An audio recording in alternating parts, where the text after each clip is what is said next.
বাস CNG আর টাকর ধর্মঘটে বড় বিফাকও পড়ছেন সিলেটের গোয়েনঘাট আর কোম্পানিগঞ্জের মানুষ। ভোগান্তি কমানির লাগি বাড়ানি হয়েছে বিআরটিসি বাস। তারেক রহমানের জন্মদিন উপলক্ষে দরগাত মিলাদ আর দোয়া পড়াইছেন বিএনপিএ, আর এতিমহলর মাঝে খানি বাটিয়া দিছে ছাত্রদলে।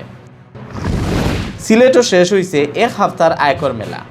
মেলাত এক সপ্তাহে আদায় করা হয়েছে প্রায় 46 কোটি টাকা। 1 ডিসেম্বর বিজয় র্যালি করার লাগে প্রস্তুতি সভা হয়েছে। ও দিন বিয়ান 10টাত ডিসি অফিসের সামনে থাকি বারইব র্যালি। উসমানীনগরও মহিলা আর শিশু বিষয়ক মন্ত্রণালয়ের উদ্যোগে হয়েছে তথ্য আফার উঠান বৈঠক। আসসালামু আলাইকুম ও আদাব। সকলরে শুভেচ্ছা জানাই আর বাংলা বিউ রাইতকুর খবর লগে আছি আমি নোমান রশিদ আর আমি জুনেদ আহমদ চৌধুরী। অত সময় হঞ্চিলা শিরোনাম, এখন শুনবা ফুরা খবর। বাস সিএনজি আর টাকর ধর্মঘটে বড় বিফাকও পড়ছেন সিলেটের গোয়েনঘাট আর কোম্পানিগঞ্জের মানুষ। বুলাগঞ্জর সাদা পাত্তর বিছনাকান্দি রাতারগুল দেখা তাওয়া মানুষ সকলও পড়ছেন বিপদ। খেউ খেউ বাড়তি বাড়া দিয়া লাইটেস আর কার লইয়া গেছেন ওটা জায়গাত ফাঁকানির, আর গাড়ি না পাইয়া খেউ খেউ ঘুরিয়া গেছেন কি জাফলং। টাক না চলায় বুধবার বুলাগঞ্জর ফাত্তরও গেছে না দেশের কোনো জায়গাত। শাহিন আহমদর তথ্য আর ভিডিওত খবর শুনাইরা আন্নামা চৌধুরী। বিআরটিসি বাস চলাচল বন্ধ করার দাবি লইয়া গত সোমবার তাকি সিলেট গোয়েনঘাট আর সিলেট কোম্পানিগঞ্জ সড়কও বাস মালিক সমিতি ধর্মঘট চলের। মঙ্গলবার তাকি একই দাবি লইয়া সিএনজি আলাইনতেও শুরু করেন ধর্মঘট। বাস সিএনজি কিছু না পাওয়ায় সিলেট আইতা ফারানা কোম্পানিগঞ্জ আর গোয়েনঘাটর পশ্চিম এলাকার মানুষ। ই বাইরে 40 দিন দেশের বিভিন্ন জায়গা থেকে বুলাগঞ্জ সাদা পাত্তর আর গোয়েনঘাটর বিছনাকান্দি আর রাতারগুল ফাঁকানি তাইন বহুত মানুষ। গত 3 দিন তাকে সিলেট ফাঁকানি তাওয়া মানুষ বড় বিড়ম্বনাত ফররা। বাস সিএনজি না থাকায় তারা কম টেকায় ওটা জায়গাত যাইতা পাররা না। যেন তার টেকা বেশি আছে তাই তাই লেটেস্ট আর কার রিজার্ভ করিয়া যাইরা, আর কেউ কেউ রাস্তা বদলাইয়া জাফলং ফাঁকাইয়া বাড়ির রাস্তা দৌড়া।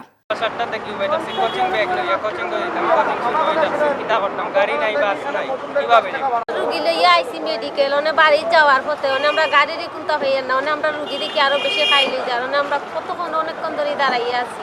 মাল সামান নিয়ে সেরা যাইতে পারি না, কোম্পানিগঞ্জ গাড়ি ঘোড়া চলে না, সব অবরোধের কারণে আমরা কষ্ট করতেছি। এই দুই সড়কও বিআরটিসির বাস নিয়ম না মানিয়া চলের। বিআরটিসির বাস বন্ধ না হইলে মালিক সমিতি বাস চালাইতে নাই কইরা পরিবহন নেতাও হলে শুরু অনির্দিষ্ট কালের জন্য চলবে, যতদিন পর্যন্ত আমাদের এই অবরোধের যার কারণে অবরোধ ডাকা বিআরটিসি বাস বন্ধ না হয় ততদিন পর্যন্ত আমরা বাস মালিক শ্রমিক ঐক্য পরিষদ এবং আশা রাখি সিএনজিও একত্রতা ঘোষণা করে আমরা এই রোডে অনির্দিষ্ট কালের জন্য অবরোধ চালিয়ে যাব। ইবাইদি বিআরটিসি কর্তৃপক্ষ কইরা যাত্রীসকলের সেবা দেওয়ার লাগি তারা বাস চালাইয়া যাইবা। মালিক সমিতির বাস আর সিএনজি রাস্তাত না চলায় ও সড়ক বিআরটিসির বাস বাড়ানি হইছে। বিআরটিসি গাড়ি সরকারি সম্পদ, এটা জনগণের গাড়ি, সরকারের গাড়ি, এটা চলবে। আজকে আমাদের 3টা গাড়ি থেকে আমরা আরো 2টা গাড়ি বেরিয়ে দিয়েছি, জনগণ যাতে দুর্ভোগ না হয়। নয়া সড়ক আইন বাতিলর লাগিয়া বুধবার থেকে হারা দেশে শুরু হয়েছে ট্রাক আলাইন্তর ধর্মঘট। ও কারণে সিলেট গোয়েনঘাট কোম্পানিগঞ্জ সড়কও ট্রাক চলেন না। ট্রাক না চলায় দেশের সব থেকে বড় কুয়ারি বুলাগঞ্জ থেকে ফাত্তর দেশের কোনো জায়গাত নেওয়া যান না। আজকে আমরা গাড়ি চালনা বন্ধ রাখিয়া যে কর্মবিরতি পালন করছি, এটা আমাদের শ্রমিকের স্বার্থ এখানে জড়িত এবং 2018 শ্রমিকের বিরুদ্ধে যে আইন তৈরি করা হয়েছে এটা বৈষম্যমূলক, এটারে সংস্কার করার দাবিতে আমরা আজকে গাড়ি পরিচালনা বন্ধ রাখছি। কর্মবিরতি পালন করছি আমাদের 4 দফা দাবিতে। প্রথম দফা হইল আমরা রেজিস্ট্রেশনবিহীন গাড়ি রেজিস্ট্রেশন প্রদান করতে হবে এবং সড়ক পরিবহন আইন সংশোধন করে আমাদেরকে বৈষম্যমূলকের হাত থেকে আমাদেরকে রক্ষা করতে হবে। 9 নভেম্বর ই রোড ও বিআরটিসি বাসের উদ্বোধন করিয়া গেছলা প্রবাসী কল্যাণ ও বৈদেশিক কর্মসংস্থান মন্ত্রী ইমরান আহমদে।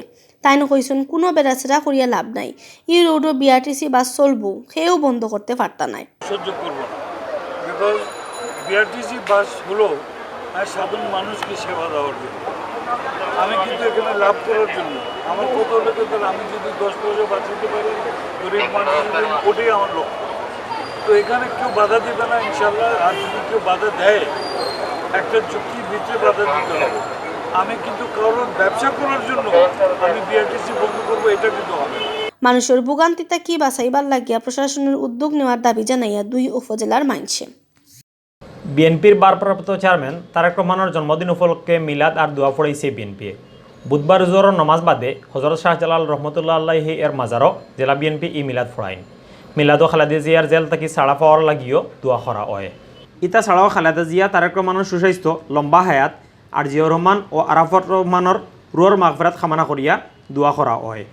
মিলাদ আর দোয়াত উপস্থিত আসলা খালেদা জিয়ার উপদেষ্টা খন্দকার আব্দুল মুক্তাদির, জেলা বিএনপির আহ্বায়ক কামরুল হুদা জাগিরদার, বিএনপি নেতা আবুল কায়ের চৌধুরী শামীম, আশিক উদ্দিন চৌধুরী, আলী আহমদ, আব্দুল মান্নান, ফখরুল ইসলাম ফারুক, মাহবুবুর রব চৌধুরী ফয়সল, ইমরান আহমদ চৌধুরী, আব্দুল আহাদ খান জামাল, মাহবুবুল হক চৌধুরী সহ আরও বহুত নেতা। মিলাদ ইলিয়াস আলী, ইফতেখার আহমদ দিনার সহ দলের নিখোঁজ সকল নেতারে ফিরিয়ে পাওয়ার লাগিও দোয়া করা হয়। ইবাইদি তারেক রহমানের জন্মদিন উপলক্ষে এতিম হুরুতাইন্তর মাঝে খানিবাটিয়া দেওয়া হয়েছে। বুধবার মাদানে বাগবাড়ি এতিমখানাত এই খানিবাটিয়া দিন ছাত্রদলের নেতাকর্মী হলে। এই সময় প্রধান অতিথি হিসাবে উপস্থিত আসলা খালেদা জিয়ার উপদেষ্টা খন্দকার আব্দুল মুক্তাদির। বিশেষ অতিথি আসলা বিএনপির কেন্দ্রীয় সদস্য আবুল কাহের চৌধুরী শামীম, মহানগর বিএনপির সভাপতি নাসিম হুসাইন, জেলা বিএনপির আহ্বায়ক কামরুল হুদা জাগিরদার, জেলা বিএনপির আহ্বায়ক কমিটির মেম্বার আলী আহমদ ও মাহবুবুল রব চৌধুরী ফয়সল। বিএনপির ই নেতাসকল ছাড়াও ছাত্রদলের আরও বহুত নেতাকর্মী এই সময় উপস্থিত আসলা। সিলেটর শেষ হয়েছে এক সপ্তাহের আয়কর মেলা। মেলাত এক সপ্তাহে আদায় করা হয়েছে প্রায় 46 কোটি টাকা। কর কর্মকর্তায় অখলে যে টার্গেট করছিলা এই টার্গেট থাকি বেশি আয়কর আদায় হয়েছে এবার। মেলাতে ইয়া মানুষে কোনো জাতের হেরানি ছাড়া খুব সহজে কর দিতে পারায় মানুষের ভিতরে ডরও বাংছে কইরা কর কর্মকর্তা হকলে। বুধবার রাত 8টাত সিলেট জেলা স্টেডিয়ামর মোহাম্মদ আলী জিমনেশিয়ামও মেলার শেষ দিনও আছিল মানুষের ভিড়। এক সপ্তাহের মেলাত রিটার্ন দাখিল করছেন 20,254 জনে। ETIN নিছেন 1,863 জনে। সকলতা মিলাইয়া মেলাত আইয়া সেবা নিছেন 38,631 জনে। শেষ দিনের অনুষ্ঠানত সিলেটর কর কমিশনার রঞ্জিত কুমার সাহায় জানাইছেন এবার অর্থ বছরও 5,000 নয়া করদাতা হইছেন। ই সংখ্যা আরও বাড়ল অনে যদি ফাস্টফুড দিয়া ETIN করা যাইত, কারণ বোধ প্রবাসীর জাতীয় পরিচয়পত্র নাই, অতার লাগি তারা TIN করতে পারছেন না।